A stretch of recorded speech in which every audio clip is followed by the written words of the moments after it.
Okay, pag-usapan natin 'to mga kabunyog, itong ating topic ngayon. Ha? Ah, Kahapon, April 14, yan yung unang araw ng hearing proper. Ha? Kahapon naganap yung unang araw ng hearing proper. Nagsimula ng mag-present ng mga ebidensya at testigo. Ang sunod niyan sa April 22 na. Ay dito sa April 22, mukhang mas magiging mainit ito Dahil sa April 22, ang pag-uusapan na ay mga bank records. Yun, mga deposito na ito sa bangko. Ito ang gusto pang makita ng mga kababayan natin. Yung mga pinag-uusapan na mga lumabas at pumasok na mga deposito. Mga depositong pumasok, mga diniposito sa account ni Sara, ni Manscarpio, ewan ko kung ipapakita rin yung joint account ni Sara at ni Digong Duterte na sinabi noon ni Trillanes.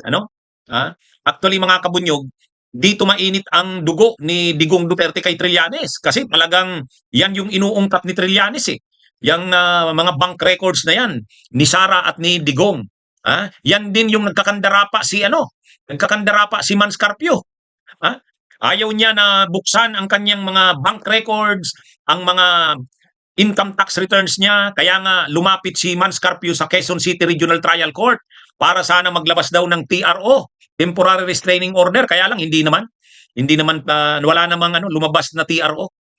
Pero yan na nga, tuloy na yan sa 2022, sa April 22, 2026, sinubpi na si dating Senador Sani Trillanes at saka ang Anti-Money Laundering Council. Mga kabunyog, next week, Wednesday next week. Kung nitong kung kahapon si Madriaga ang pinag-usapan, yung confidential funds, sa Wednesday naman, next week, April 22, ang pag-uusapan naman ay yung tungkol sa mga bank records, mga bank transactions. Yan po naman ang pag-uusapan next week. Kaya mabigat yan. Mabigat na ebidensya yan. Yung laman ng mga deposito sa bangko, yung mga pumasok, lumabas, mabigat yan. At kung makikita nga dyan, na grabe ang mga pumapasok na pera, mga ilang pong milyon, ilang daang milyon, baka umabot pa yan ng bilyon, wala na. Diyan pa lang, ang mamamayang Pilipino ay magtatanong na, saan galing yung pera na yan? Wala namang malaking negosyo ang pamilya Duterte. Kahit naman ang asawa niyang si Manscarpio, hindi naman yan bilyonaryo o kahit napakayaman. Kaya mga kabunyog, mga kababayan, yan na. Next week na ito, April 22, mainit talaga ito.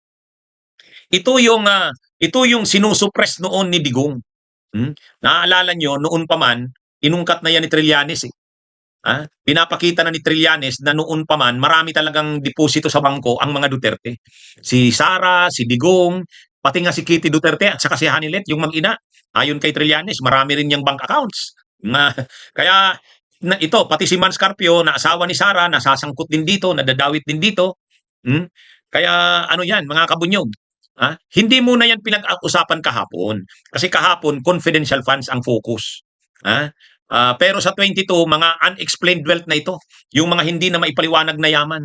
At yan, pag-uusapan na yung SALN, Statement of Assets, Liabilities, and Net Worth, yung mga deposito sa bangko, lumabas at pumasok ng mga transaction sa bangko, yan na po ang pag-uusapan sa April 22.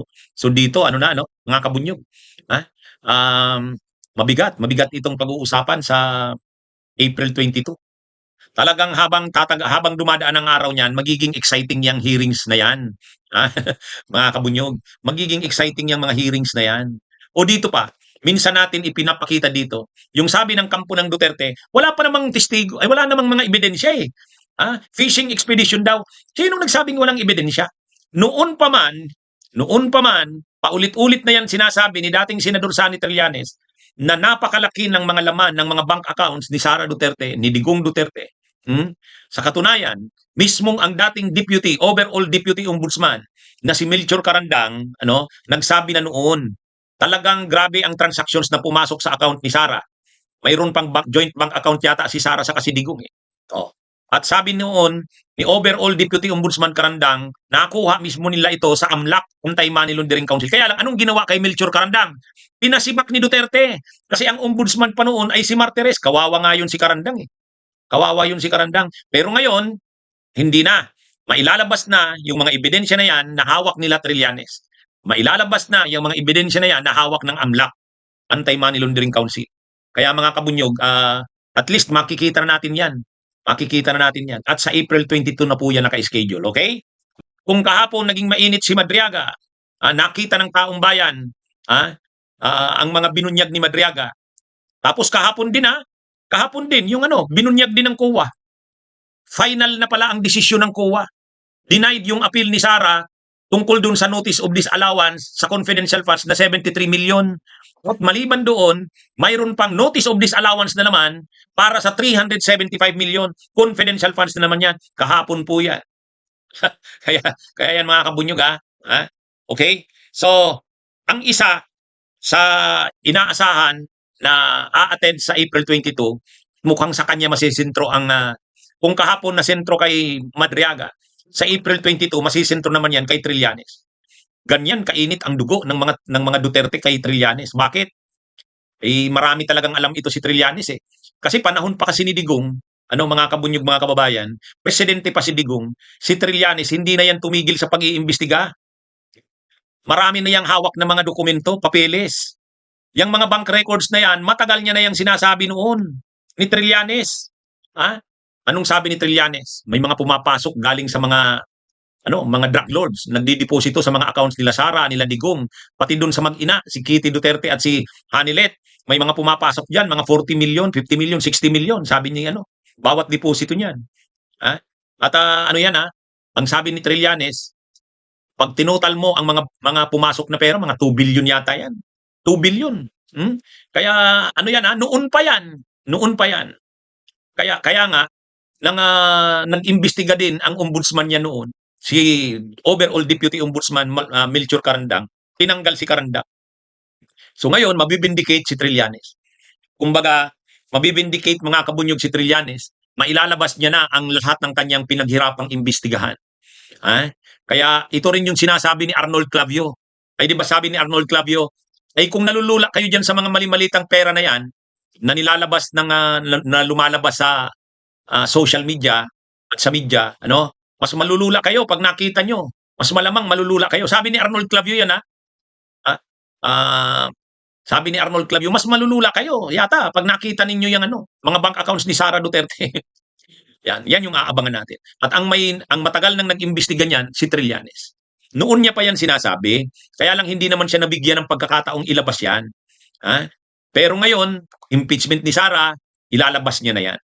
Kaya sinugpi na si Trillanes, mga kabunyog, na po yan, sigurado na talagang si Trillanes ay a-attend sa, mga kabunyog, yan ang balita. Yan, Trillanes, AMLAC, i-issuehan ng subpina ng House Justice Panel para sa April 22 hearing. Yan Bakit i-issuehan ng subpina? Kasi nga, may inaprubahan yung motion kahapon. Nag-motion kahapon si Congresswoman Leila de Lima yata yun eh. Nag-motion si Congresswoman Leila de Lima na isubpina si dating Senador Sani Trillanes at ang AMLAC. Pinapadala sa kanila, kay dating Senador Sani Trillanes at sa AMLAC, ang lahat ng mga records, ebidensya na mayroon silang hawak. I-present ito sa hearing sa Wednesday. Sigurado, galit na naman dito ang mga Duterte at ang mga DDS. Talagang aatakihin na naman nila ng todo dito si Trillanes. Pero sa pagkakataong ito, kung noon nga hindi natakot si Trillanes, ay ngayon pa kaya? Ngayon pa kaya na may nakikita na siya, nababanaag na ni Trillanes na ang lahat ng kanyang pinaglaban para mapanagot ang mga Duterte, lalo na si Sara Duterte, ay nangyayari na ngayon. Noon, linalaban niya yan, parang walang nakikitang pag-asa na mapapanagot ang mga Duterte. Pero ngayon, nakikita na si Sara. Impeachment ni Sara ito. At ilalabas na ngayon ang mga ebidensya. Bukas ay sa 2022 na po yan mga kabunyog.